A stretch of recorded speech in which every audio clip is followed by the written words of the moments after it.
porque a retração do comércio brasileiro em maio surpreendeu os técnicos do IBGE.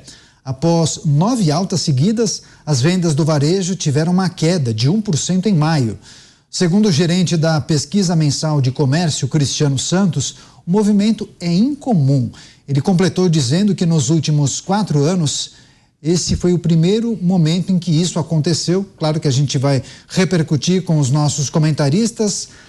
Mota, comércio em queda, inclusive informação que surpreendeu o próprio técnico do IBGE. Muitas vezes o governo acaba analisando isso e pensa em uma saída. Reduzir o valor dos eletrodomésticos pode ser uma saída? Não. Provavelmente vai ter o efeito mais negativo ainda. Na verdade, o grande problema que nós temos no Brasil, que sempre tivemos, é excesso de interferência do governo na economia. O governo acha que sabe como a economia funciona, mas não sabe. O funcionamento da economia, ele é regulado pelas decisões que nós todos, consumidores, tomamos. Cada um de nós, com seus interesses, com as suas necessidades. Eu decido aquilo que eu quero comprar, baseado no que eu preciso, nas coisas que eu gosto. Não cabe a nenhum economista estatal, a nenhum burocrata tomar essa decisão por mim. Uma das piores coisas que já foram feitas pelo Estado, pelo governo, foi criar um Ministério da Economia. Quanto menos o governo interferir na economia, melhor. Essa é mais uma lição que a humanidade já aprendeu há muito tempo, mas ainda não chegou no Brasil. É isso. Agora, José Maria Trindade, Zé, também queria escutá-lo. Surpreende esse dado do IBGE, queda no volume de vendas do comércio depois de 9 altas seguidas, Zé? Pois é, não é só no comércio, né?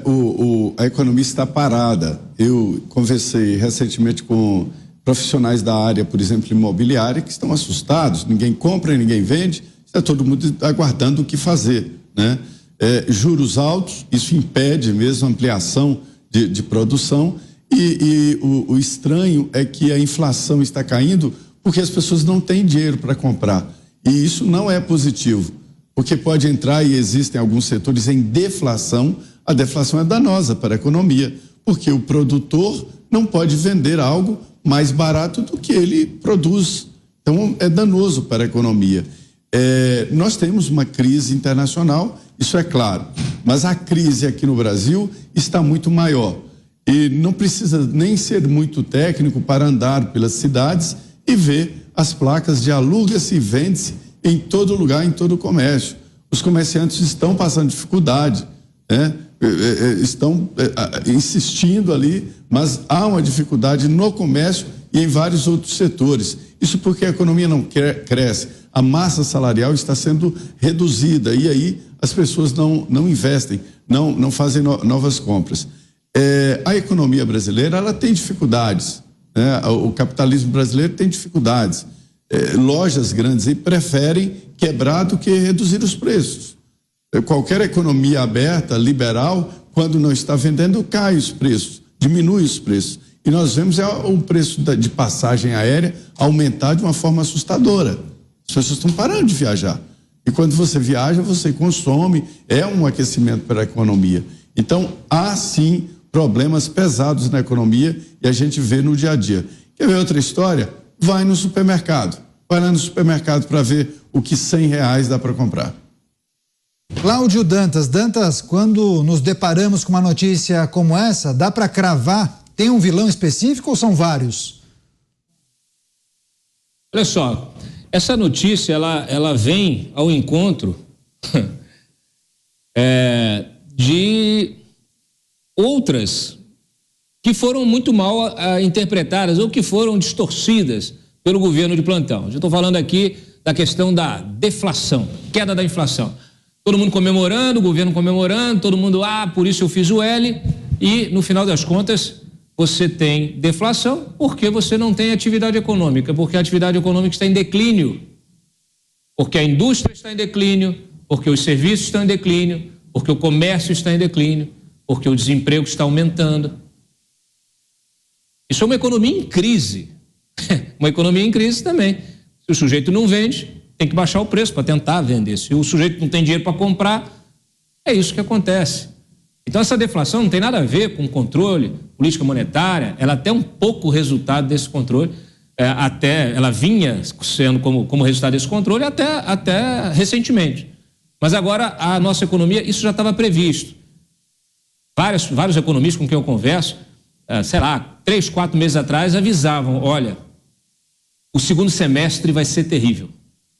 A gente ainda está com algum fôlego, mas a tendência é que no segundo semestre a economia, ela realmente entre em declínio. Por isso que nós estamos vendo esse desespero do governo com medidas que a gente pode dizer que são anticíclicas. Eles querem trazer, com essas medidas pontuais, para estimular compra de carro, compra de eletrodoméstico, linha branca, né, etc. e tal. Eles querem fazer o quê? Querem tentar minimizar esse impacto negativo. É aquela história lá da marolinha, lá atrás, né, desde 2008, quando a gente viveu aquela crise mundial. A gente está vivendo uma outra crise. Uma crise que vem decorrente de pandemia, de guerra, de um cenário também de inflação em países que que normalmente não têm inflação, não estão acostumados com a inflação.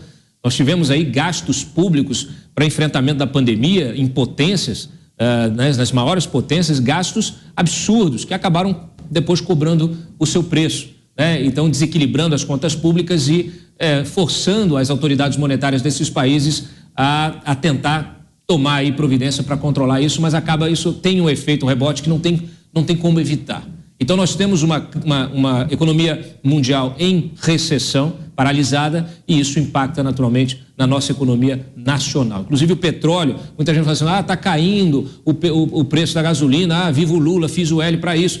Isso tem a ver também com a queda do próprio preço do petróleo lá fora. Então, assim, é preciso olhar para fora para entender o que está acontecendo aqui dentro.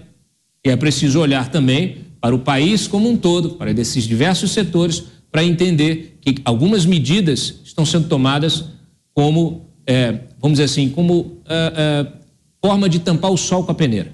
É como você enxugar gelo, é tentar ficar apagando focos de incêndio, só que você tem uma floresta toda pegando fogo.